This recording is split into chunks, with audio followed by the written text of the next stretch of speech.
Bien, hoy vamos a hablar de ciclometría, del diagrama de aire húmedo. Para hablar del diagrama de aire húmedo, primero hay que hablar del aire seco. ¿Qué es el aire seco? Bueno, pues el aire seco es una composición de gases en diferente porcentaje de peso, nitrógeno, oxígeno, dióxido de carbono, hidrógeno y unos componentes que se llaman gases raros que se encuentran en una proporción muy pequeña, pero que existen. ¿Cuáles son las propiedades que queremos conocer del aire seco? Bueno, pues el volumen específico, que es el volumen ocupado por unidad de masa de un material, un concepto un poco raro, pero que se liga con la densidad, que es la cantidad de masa de un determinado volumen de una sustancia, y que son la inversa la una de otra. Conocido el volumen específico, si hacemos 1 partido por el volumen específico, obtenemos la densidad. Y la densidad sí que la conocemos. Sabemos si algo, un material es muy denso, si pesa mucho, o si es poco denso, si pesa poco, teniendo la misma cantidad de volumen. La entalpía, que es la cantidad de energía que se pone en juego en los procesos, luego veremos que con esto, en el siguiente vídeo, veremos que con esto calculamos las potencias de los procesos ciclométricos, teniendo un aire en unas condiciones, si lo llevamos a otras condiciones, eso implica una potencia de calor o de frío, pero implica una potencia. Bueno, pues la entalpía es la que nos va a decir qué potencia o qué cantidad de energía hay que poner en juego para hacer ese proceso. Y el calor específico, que bueno, es un valor que sí que podríamos conocer, no nos lo va a dar el ciclométrico, pero que es necesario, y que a nivel del mar es 0,244 kilocalorías por kilogramo grado centígrado. Esta sería la tabla donde encontramos estos valores tabulados. En función de la temperatura seca obtenemos una serie de valores, pero al final esto es muy engorroso, porque solamente para el aire seco ya tenemos una tabla. Si cogemos el aire seco y le añadimos agua, las propiedades van a cambiar. Y vamos a tener muchas más tablas de las anteriores. ¿En función a qué? En función a la cantidad de vapor de agua que albergue ese aire, que ya no es seco, ya es un aire húmedo. Pero esa cantidad de vapor de agua que hay dentro del aire es variable. Al ser variable, las propiedades físicas van a cambiar completamente, con lo cual tendríamos un montón de tablas y es muy engorroso. Por eso trabajamos con un diagrama donde tenemos un montón de puntos y un montón de tablas que están dentro de él. Esta sería una tabla donde encontraríamos un aire saturado, temperatura de saturación. Un aire saturado quiere decir que está lleno de vapor de agua, no puede albergar más agua, y obtendríamos otra serie de características. En este diagrama, la primera tabla, que es la del aire seco, sería solamente esta línea. Con lo cual, esa tabla dice muy poco.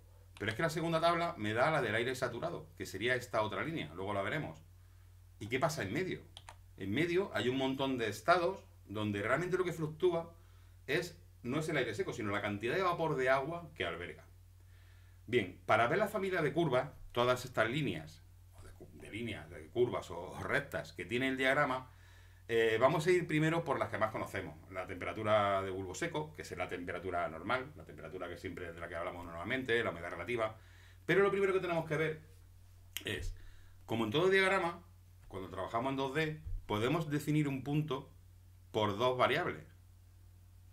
Podríamos entrar directamente por dos variables y conocer un punto. Pero esto no es cierto en el diagrama ciclométrico. Tenemos que tener tres. Cada diagrama ciclométrico está hecho para una altitud, para una elevación sobre el nivel del mar. Y al variar esa elevación, el diagrama cambia. De hecho, lo que hace es, cuanto más subimos, el diagrama se hace como más pequeñito. Con lo cual, si ya empezamos con un diagrama que no es el adecuado para la zona donde queremos trabajar, todos los cálculos serán erróneos. Este, por ejemplo, es para 0 metros sobre el nivel del mar. Para trabajar a 100, a 200, 300, 400 metros sobre el nivel del mar sería válido. Sería una aproximación muy certera. Se podría buscar ya con medio informático. Directamente se pone la altitud y te modifica el diagrama, pero si trabajamos para 2000, 3000, 4000 metros de altitud, ya el diagrama no valdría. Obtendríamos datos erróneos. Por tanto, para entrar a un diagrama ciclométrico tenemos que tener tres parámetros. El primero la altitud y luego dos de esas curvas para conocer el punto exacto del aire. Todas estas líneas o curvas se llaman isos. Una línea iso quiere decir que una de las variables es constante. En este caso, si tenemos isotermas, quiere decir que su temperatura es iso, o sea, se mantiene constante. Si analizamos esta línea, vemos que siempre tendremos 30 grados de bulbo seco. Este bulbo seco es la temperatura que se mide con un termómetro estándar, con un termómetro donde el bulbo puede ser de alcohol, de mercurio, está en contacto con el aire ambiente, con el aire que le rodea, que no es seco. El aire que tenemos ahora mismo alrededor es un aire que tiene humedad, siempre va a tener humedad. Pues tener aire seco es muy complejo, casi que podemos decir que imposible, se requeriría un proceso de desecación muy profundo. Pero bueno, la llamamos de bulbo seco porque su superficie no está humedecida con agua. Bien, pues este termómetro me va a marcar la temperatura de bulbo seco, que sería el eje de la X del diagrama. Y si lanzamos líneas perpendiculares, completamente verticales, todas las líneas comparten una variable con un valor constante, en este caso 40 grados de bulbo seco. La humedad relativa también es una variable que nos suena. Un aire con un 20% de humedad relativa tiene poca agua. Un aire con un 50% de humedad relativa, bueno, pues lo normal. Con 80% de humedad relativa es un aire que ya tiene mucho vapor de agua, es un aire que está muy cargado, pero veremos que eso no es cierto, porque podemos tener aires con un 80% de vapor de agua que tienen menos agua que uno con un 20%. Las líneas isotermas de bulbo húmedo son las que se miden no con el termómetro como hemos visto antes, sino con un termómetro donde el bulbo está dentro de una atmósfera saturada. Aquí, dentro de este depósito, tendríamos un algodón lleno de agua, con lo cual ese agua va a evaporarse y dentro del bulbo, dentro de ese depósito, va a haber un aire completamente saturado, un aire al 100%. Con lo cual el bulbo va a medir de forma diferente que el primer bulbo que vimos que estaba en contacto con el aire atmosférico. Las temperaturas que nos van a dar van a ser completamente diferentes. De hecho, si tenemos un aire, por ejemplo en este punto, para conocer su bulbo húmedo, para conocer el seco bajaríamos. Pero para conocer el húmedo, mandaríamos por esta línea inclinada, llegaríamos a saturación, porque realmente el bulbo está en aire saturado, y bajaríamos, obteniendo el valor de bulbo húmedo. Siempre los bulbos húmedos van a ser más bajos que los bulbos secos, ¿vale? Salvo que nos encontremos con un ambiente que esté completamente saturado, que un ambiente con el 100% de humedad, donde los dos bulbos trabajarían igual. En este ejemplo, va a ser siempre el mismo ejemplo, trabajaríamos con 27 grados centígrados de bulbo seco, ya sabemos por dónde anda, está aquí, y toda esta línea es el mismo, de la misma temperatura de bulbo seco, con lo cual todavía no tenemos definido el punto. Pero sí que nos dice que tiene un 50% de humedad relativa. Vendríamos por la línea del 50%, 27, y obtendríamos este punto.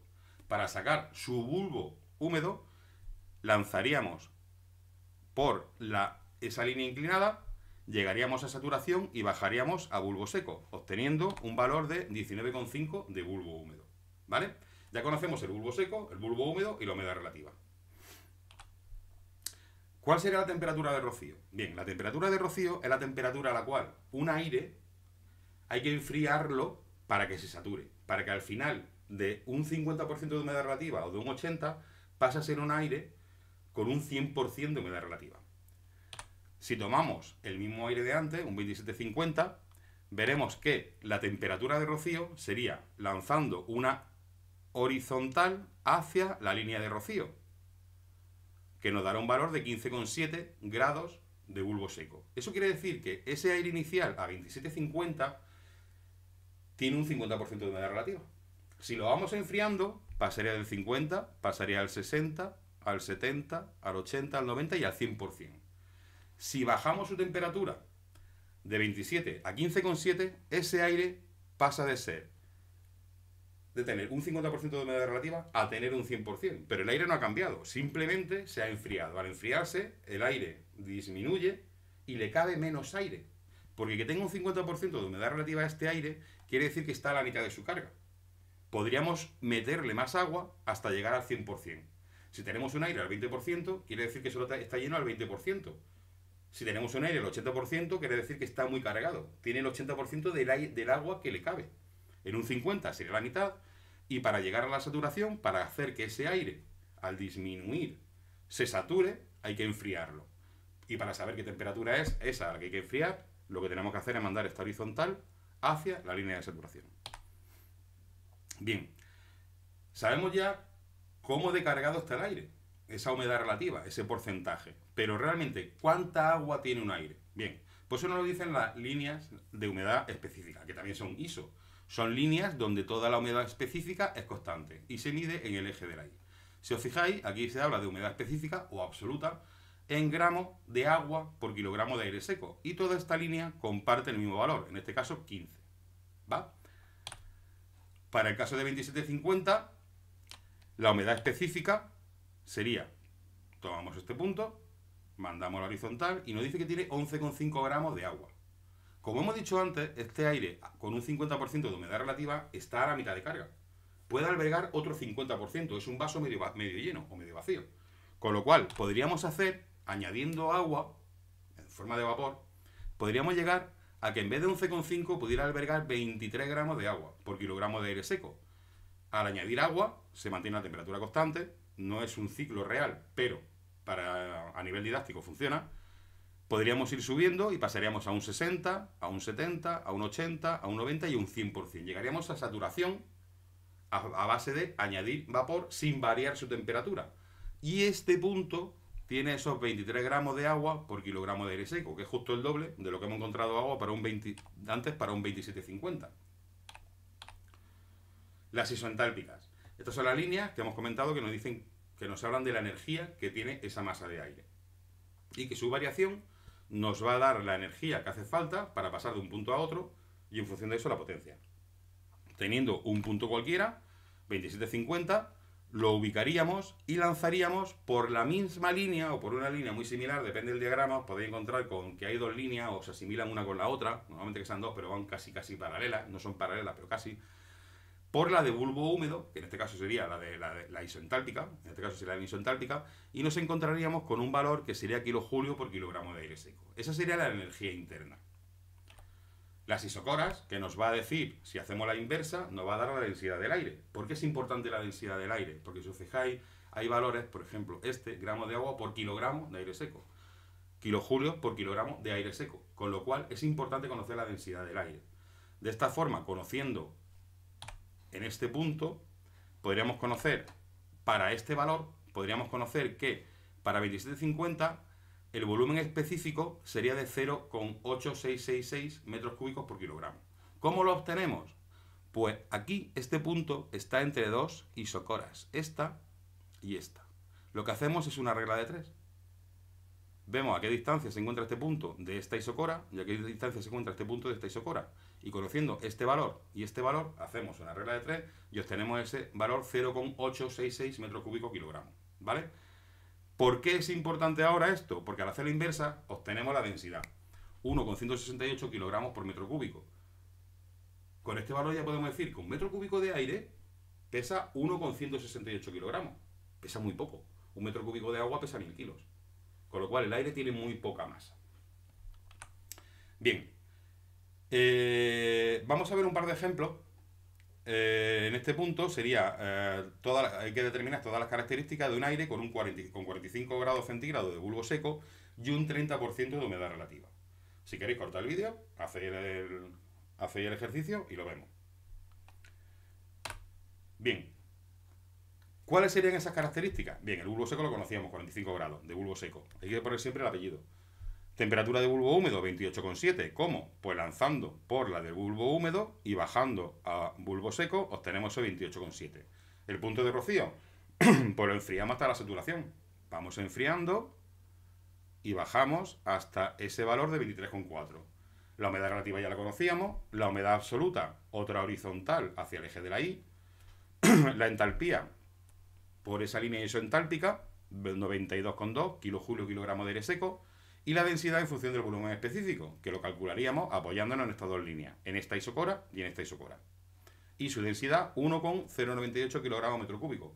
Antes era 1,168. Fijaros cómo varía. La densidad del aire varía en función de su temperatura y de su humedad. Si le cambiamos la temperatura, varía la densidad, obviamente. Y si le añadimos o le quitamos agua, varía el peso. Al final la densidad es eso, ¿vale? Esas variaciones. Otro ejemplo sería un aire con 15 grados de bulbo seco y un 60% de humedad relativa. Si hacemos las cuentas, obtendremos estos valores. Fijaros qué curioso. Antes, con un 30% de humedad relativa, teníamos una humedad absoluta de 0,018 kilogramos por kilogramo de agua por kilogramo de aire seco. Sin embargo, ahora, con un 60% de humedad relativa, tenemos bastante menos. Tenemos como la tercera parte. ¿Por qué? Porque antes nos encontrábamos muy arriba en el diagrama, por tanto su humedad absoluta era alta o más alta que ahora. Sin embargo, la humedad relativa es diferente. Aquí hay un 60 y antes hay un 30. Esto es lo que quería decir antes con que humedades relativas no nos indican cuánta agua o cuánto vapor de agua hay dentro de un aire, sino cómo de lleno se encuentra. Porque en función de las temperaturas nos vamos a encontrar con aires que albergan mucha, que son capaces de albergar mucho vapor de agua, y aires que van a albergar muy poco vapor de agua. Cuando baja la temperatura, el aire es como un vaso que se hace más pequeñito, le cabe menos. Mientras que cuando sube la temperatura, dilata y le cabe más vapor de agua. Con lo cual, esa humedad relativa, como el nombre indica, es relativa. No quiere decir que sea o mucho o poco, sino que está o muy lleno o muy vacío. Bien, pues esto ha sido todo. Nos veremos en un próximo vídeo. Saludos.